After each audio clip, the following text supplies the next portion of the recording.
Hinamak na manugang. Kabanata 115. Sa sobrang abala nila ay pinagpapawisan sila. Inabot sila ng mahigit 1 minuto bago tuluyang malinis ang opisina. Bumukas ang pinto ng opisina. Pumasok muli ang babaeng sekretarya at awkward na sinabi, "Manager Han, sinabi ng kagalang-galang na panauhi na gusto niyang maghintay ng isang tao, ngunit ayaw niyang pumasok. Hiniling niya sa iyo na tumayo sa kalsada at makipag-usap. Mag-uusap kami sa daan." Natigilan si Han Qiang, ngunit agad siyang tumongo ng maingat. "Siyempre, pupunta ako ngayon." Kung makukuha niya ang puhunang ito, hindi siya basta-basta makakatayo at makapagsalita. Kahit nahilingin sa kanya ng panauhi na lumuhad at magsalita, hindi magdadalawang isip si Han Qiang. Mabilis na inutusan ni Han Qiang sina Sung Chun at Liu Jianhuo na kunin ang mga dokumento. Personal niyang bitbit ang brewed cloudy mist tea at sabi na lumabas ng office building. Espesyal din siyang nagdala ng parasol para kay Liu Jianhuo para hawakan ng payong ang mga bisita mamaya para hindi mainitan ng sikat ng araw. Isang grupo ng mga tao ang lumabas ng pinto na may mga dokumento at tasa sa kanilang mga kamay at mga payong sa kanilang mga kamay. Iisipin ng mga hindi nakakaalam na nasa biyahe ang emperador.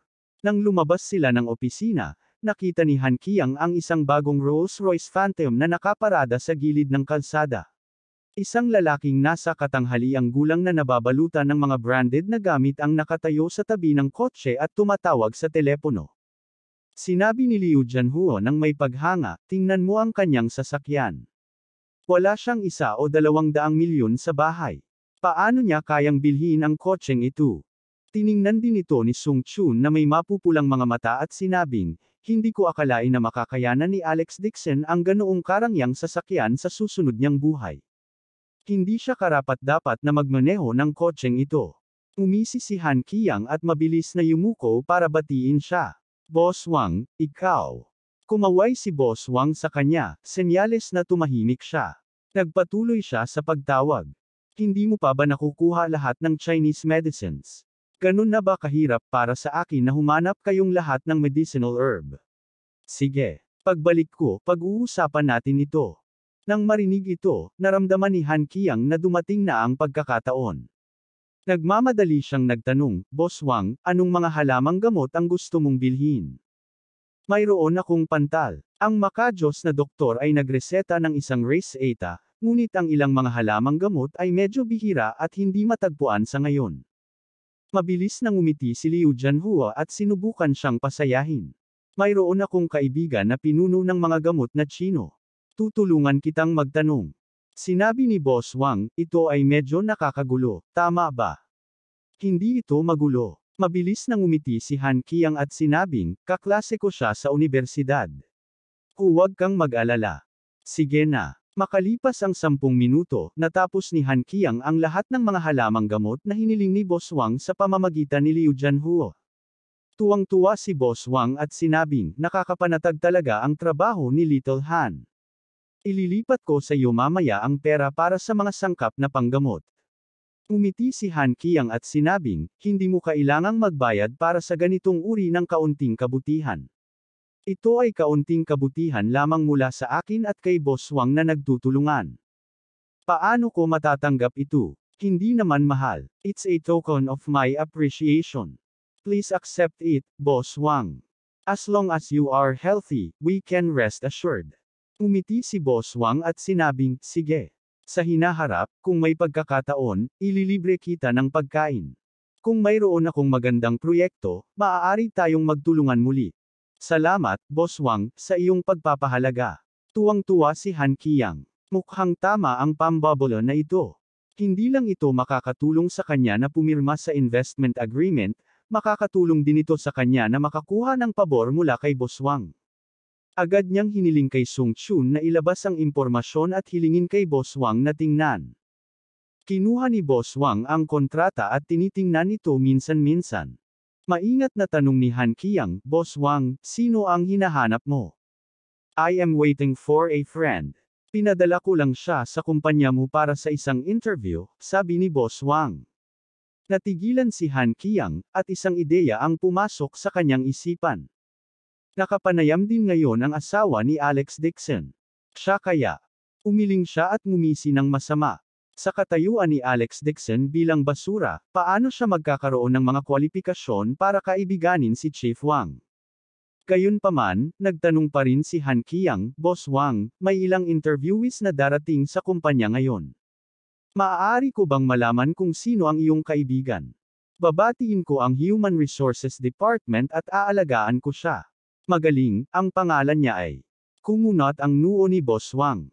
O hindi, nakalimutan na niya ang pangalan ng asawa ni Alex Dixon. Mabilis na kinuha ni Boss Wang ang kanyang telepono at tinawagan si Alex Dixon. Mr. Dixon, hinihintay mo pa ba ang interview ng asawa mo? Umalis na ako. Nanggaling sa telepono ang malamig na boses ni Alex Dixon. Ang Zin Corporation ay isang lugar na hindi kayang akyatin ng aking asawa.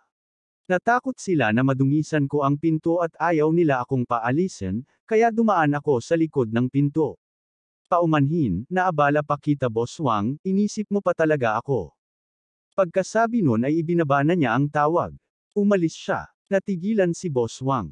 Nagdilim ang mukha ni Boss Wang nang marinig ang hindi magandang tono ni Alex Dixon. Ayaw niyang mag-invest sa kumpanyang ito, pero nakita niyang mag-a-apply ng trabaho rito ang asawa ni Alex Dixon. Kaya naman gusto niyang gamitin ang pagkakataong ito para mapasaya si Alex Dixon. Itinaboy ng Zin Company si Alex Dixon, kaya ano ang silbi ng kanyang pamumuhunan? Sumulyap si Boss Wang kay Han Qiang at naiinip na ibinalik ang mga dokumento. I didn't expect your company to be so small, but you put on airs. I don't want to invest in this investment. There's no need to sign the contract. Nakayuko pa rin si Han Qiang at naghihintay ng kasunduan. Nang marinig niya na hindi na mag-invest si Boss Wang, agad siyang napatulala. Boss Wang, bakit? Sa tingin mo ba ay sulit na mamuhunan ang iyong Zin Corporation?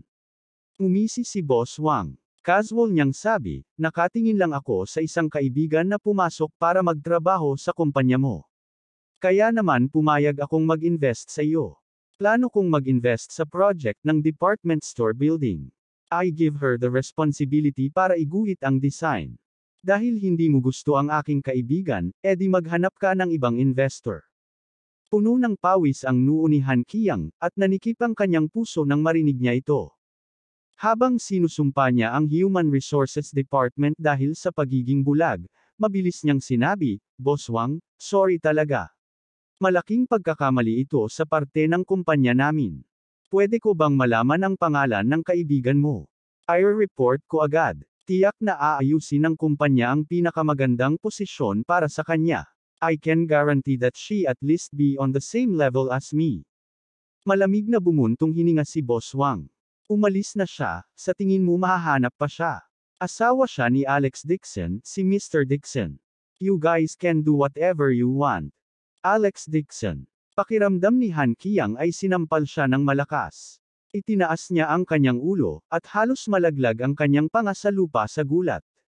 Ano?